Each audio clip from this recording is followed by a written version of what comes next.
Hello, I am Adriana Rodriguez and I will talk about adulthood, a journey between change and stability, losses and gains.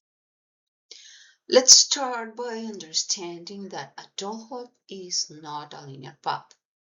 It's more of a flow between change and stability, losses and gains.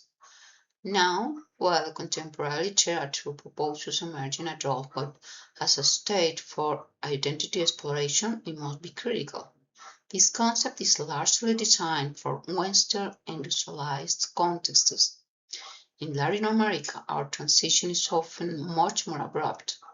In my case, for example, there was no room for that kind of exploration because I had to move directly into work and university responsibilities. Nonetheless, that foundation of stability allowed me to reach where I am today. That is why in this video I will focus on the changes and the processes of adjustment and adaptation that define middle adulthood. As we enter middle adulthood, we witness how that functional peak we reach in our youth begins to gradually decline. Physically, we feel less strength and endurance, and sensory changes like presbyopia begin to appear. Additionally, processes like menopause affect our homeostasis, forcing us to become more aware of self-care. But it's not all about loss. Cognitively, our crystallized intelligence and expertise reach their peak. This is where the need for generativity arises. That desire to leave a legacy mentioned by Erickson. My decision to study psychology at age 53 is precisely the result of reordering my goals to leave that mark.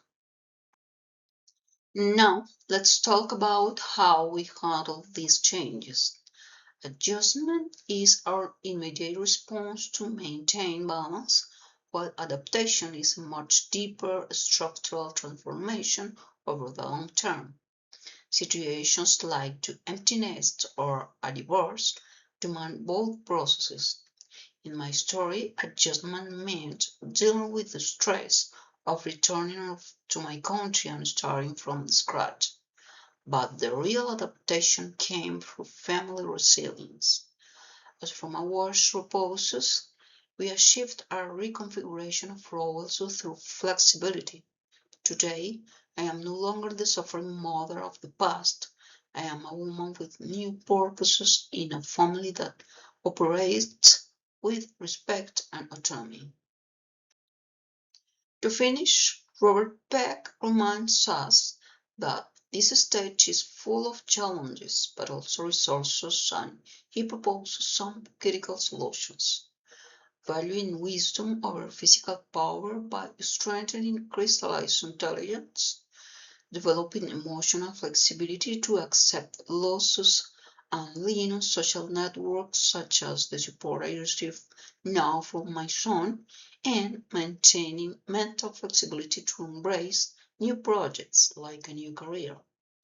These steps are what Antonio Damasio calls deliberate homeostasis, a conscious act to recover our vital balance.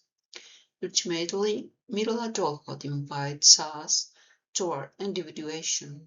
It is the moment to shift our energy from external demands toward our inner world, allowing us to flourish with true autonomy. And now, thank you for hearing me, and thank you from my peaceful middle adulthood.